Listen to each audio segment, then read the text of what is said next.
War का खतरा तो सर अभी भी बना हुआ है, क्योंकि जब ट्रेड वॉर की बात शुरू हो रही थी तब भी हम यही कह रहे थे कि चाइना और यूएस जिस तरीके के फैसले ले रहा है वो इग्नाइट कर सकती है ट्रेड वॉर को, और बाकी देशों के ऊपर से टैरिफ भले ही अभी रोक दिया गया हो, पर चाइना के साथ तो टैरिफ वाली वॉर अभी भी जारी है। तो ये ट्रेड वॉर बाकी देशों पर भी अफेक्ट करेगी क्या? ये डेफिनेटली मुझे लगता है कि अगर ये ट्रेड वॉर ज्यादा इलांगेट होता है between US hmm. And China, तो since they are both one of the two largest economies of the world, तो जो स्लोडाउन है यूएस और चाइना दोनों में ही देखने मिलेगा। और जब दो लार्ज इकोनॉमी में कहीं ना कहीं स्लोडाउन नजर आता है, तो मुझे लगता है कि ग्लोबली जो जीडीपी ग्रोथ के आंकड़े हैं उसमें भी कहीं ना कहीं कटौती आती नजर आएगी। इंडिया में ऑलरेडी हमने देखा है कि आरबीआई ने जो ग्रोथ एस्टिमेट है 6.7% से कट कर कर 6.5 किया है। और जी। अगर ये ट्रेड वॉर इलोंगेट होता है तो डेफिनेटली इंडिया के साथ साथ बाकी देशों की भी जो ग्रोथ की जो अनुमान है उसमें कहीं ना कहीं कटौती आते देखेंगे हम।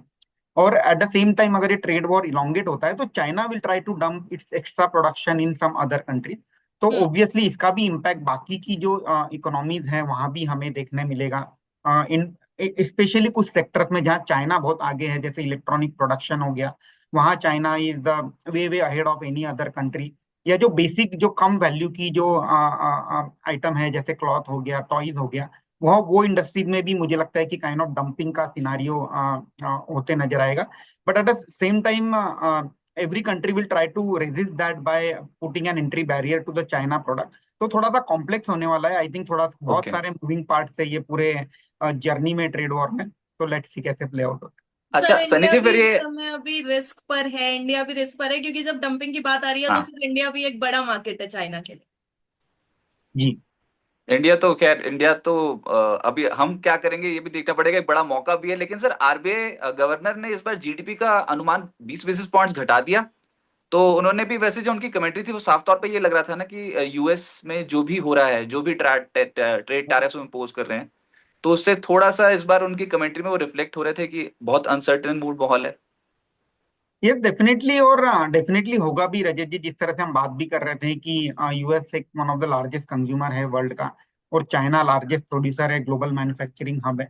तो जब ये दो बड़े देश आपस में फाइट करेंगे और सोल्यूशन, अगर ये जो ट्रेड वॉर है थोड़ा ज्यादा समय तक एक्सटेंड होता है, मान लो कि 3 से 6 महीने तक इसका कोई पक्का सोल्यूशन निकल कर नहीं आता है, तो डेफिनेटली ग्रोथ जो है अक्रॉस द वर्ल्ड इम्पैक्ट होगी। और इसी के चलते मुझे लगता है कि आरबीआई गवर्नर ने एक फर्स्ट राउंड ऑफ कट लिया है जीडीपी ग्रोथ एस्टिमेट में।